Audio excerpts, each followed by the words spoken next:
नमस्कार साथीहरू। आजको भिडियोमा म तपाईहरूलाई नेपालमा पाइने 7वटा शक्तिशाली जनावर के छन् त्यसबारेमा जानकारी दिन गइरहेको छु। कृपया भिडियोलाई अन्तिमसम्म हेरेर साथ दिनुहोला।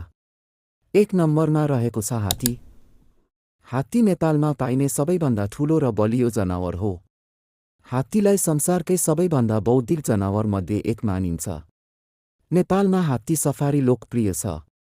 हात्तीहरू धार्मिक र सांस्कृतिक कार्यक्रममा पनि प्रयोग गरिन्छ। मुख्य रूपमा चितवन, बर्दिया र कोशी टप्पुका जङ्गलहरूमा भेटिन्छ। यसले भारी तौल उठाउन, रुख उखेल्न र जङ्गली क्षेत्रमा यात्रा गर्न अद्भुत क्षमता राख्छ। हात्तीको संरक्षण नेपालमा महत्त्वपूर्ण छ किनकि यो वन्यजन्तु र मानव बीच सन्तुलन कायम राख्न महत्त्वपूर्ण भूमिका खेल्छ। 2 नम्बरमा रहेको छ याक। याक नेपालका हिमाली क्षेत्रमा पाइने बलियो र सहनशील जनावर हो। विशेष रूपमा उच्च हिमाली भेग जस्तै मुस्ताङ, मनाङ, दोल्पा र खुम्बु क्षेत्रमा समुद्र सतहदेखि 3000 मिटरभन्दा माथिका उच्च हिमाली क्षेत्रमा पाइन्छ। याकको दूध, घिउ र ऊन स्थानीय जीवनका लागि महत्त्वपूर्ण हुन्छ। याक हिमाली जनजीवन र संस्कृतिको अभिन्न हिस्सा हो। पर्वतीय भेगका मानिसहरूको जीवनशैली याकको उपयोग बिना अपूर्ण मानिन्छ। याक हिमालयको प्रतिकूल वातावरणमा जीवनयापन गर्न सक्ने बलियो जनावर मध्येको एक हो। 3 नम्बरमा रहेको छ हिउँ चितुवा। हिउँ चितुवा नेपालका हिमाली भेगमा पाइने दुर्लभ र शक्तिशाली शिकारी जनावर हो। हिउँ चितुवा नेपालको उच्च पहाडी भेग जस्तै मुस्ताङ, मनाङ, दोल्पा र सगरमाथा क्षेत्रका चट्टानी र दुर्गम ठाउँमा बसोबास गर्छ। हिउँ चितुवा आफ्नो शिकारभन्दा ठूलो जनावरलाई पनि सजिलै दबाउन र शिकार गर्न सक्छ। यसको बलियो खुट्टा र फुर्तिलो शरीरले कठिन भूभागमा दौडिन सक्षम बनाउँछ। 4 नम्बरमा रहेको छ गौर, जङ्गली गाई। गौर नेपालका तराई क्षेत्रका जङ्गलहरूमा पाइने बलियो र ठूला जनावरमध्ये एक हो। यसलाई संसारकै ठूलो र शक्तिशाली गाई जातको जनावर मानिन्छ। गौर नेपालका राष्ट्रिय निकुञ्जहरू जस्तै चितवन र बर्दियामा पाइन्छ। गौरको उचाइ 7 फिटसम्म पुग्न सक्छ र यसको तौल 1 टनभन्दा बढी हुन्छ। यसको मांसपेशी बलियो हुन्छ जसले यसलाई अत्यन्त शक्तिशाली बनाउँछ। यसका गाढा खैरो वा कालो रौँ, सेतो खुट्टा जसलाई सेतो मोजा जस्तै देखिन्छ र ठूला र घुमाउरा सिङ हुन्छन्, मुख्य रूपमा घना जङ्गलहरू र घाँसे मैदानहरूमा बसोबास गर्छ। 5 नम्बरमा रहेको छ बाघ। बाघ नेपालमा पाइने सबैभन्दा शक्तिशाली र खतरनाक शिकारी जनावर हो। यसलाई बङ्गाल बाघ पनि भनिन्छ। बाघ नेपालका तराई क्षेत्रका जङ्गलहरूमा पाइन्छ जस्तै चितवन, बर्दिया र सुक्लाफाटा राष्ट्रिय निकुञ्ज।